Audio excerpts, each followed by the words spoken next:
So thank you everyone, and I'd just like to welcome back up onto the stage Bernard Salt, Gary White, James Bolton, Peter Thompson, as well as a welcome to our panellist in K-Hole AM, Professor Jared Carroll AM and Darren Nelson. Thank you very much. Please join me up on stage.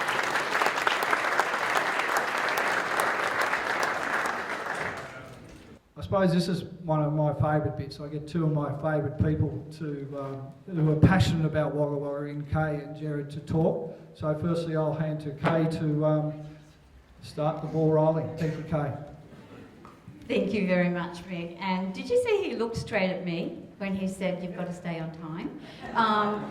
Anyhow, I really appreciate this morning, and I need to be I'd love 5 hours with you, Bernard, because you and I could have some very bolshy conversations. I would like to first talk about what I believe is some of the issues quickly that we need to address, and I call them the essentials. And I say the essentials start with education, the education curriculum, the education system for particularly our state and particularly Wagga Wagga. I want 2 pathways of education curriculum, 1 VET, vocational education training, pathway into university and higher education, and 1 JET, a job education training that's linked to industry, business and skill sets that are able to build and define our communities. I think we need to take the stigma out of our education providers for the skills sector. I think there's a lot of stigma that prevents kids from meeting all children from meeting their full potential. I think we need to empower them. Bernard, some of your slides talked about our youth being one of our positives.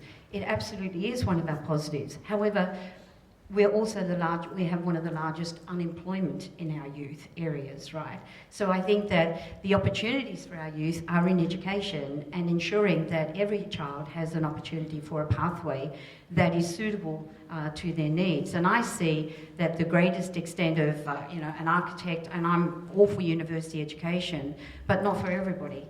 And I think that the greatest architect can draw the most amazing buildings and deliver the most amazing perspective on how you build into the future. But if you don't have the tradespeople and the skill sets to be able to build them, it cannot come off a piece of paper. So I feel very strongly that that's the essentials. I think Peter talked about the difference in how we're going forward with planning, and I say it's essential equity. And that is, do not discriminate in business development and planning with a 2-tier system of DA. I raised this the other night in a forum. I think that the Special Activation Precinct could see a 2-tier system. Those that are in the Activation Precinct will get treated differently than those businesses who are already current businesses who do a heavy lift, who want to expand and take on more staff and employment, and have done for many, many years, are not given that opportunity, the same opportunity. So I think the issue for council, Peter, is that that your development, you said anyone who wants to come and develop in the precinct.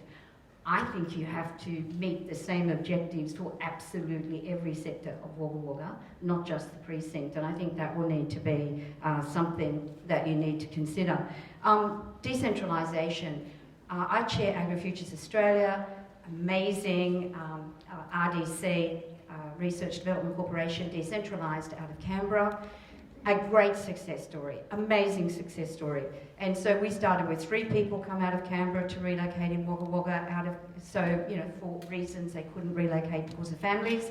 And we're now up to we're getting to about 40 employees. We're on the Charles Sturt University site. We speak of agritech. We talked to, I think Peter spoke, or somebody spoke of agritech and innovation. That is what we have been able to achieve since decentralising out of Canberra. We were given the opportunity. It began a journey of targeted focus in other areas that we would not have been able to achieve had we still been in Canberra. So the opportunity is there for us to invest further in innovation, technology, the CSU, Agri Park and other areas. And we are really doing it very, very well. And I'd hate to think that the community were oblivious to what is actually happening in innovation, technology right here. So I would say that I could take a lot of exception to some of the slides, Bernard, in that I think you've got to unpack some of the slides where you talk about where you get an income rise and dip, okay, as a result of doing trades. I've, as recently as yesterday, seen other research that's currently being undertaken that clearly it says that the real price makers of the economy, particularly in regional Australia and regional New South Wales, are those who've come through the skills sector.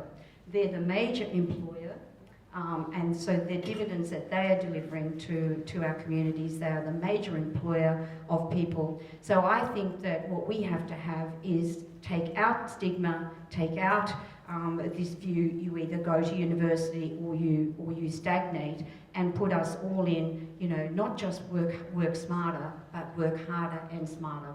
And that includes those with the skill sectors as well. So I think the biggest opportunity for our youth and the dynamic of our graph of how we are overpopulated or overrepresented with youth is to take advantage and give them opportunity, all of them opportunity, not just some of them. So thank you very much.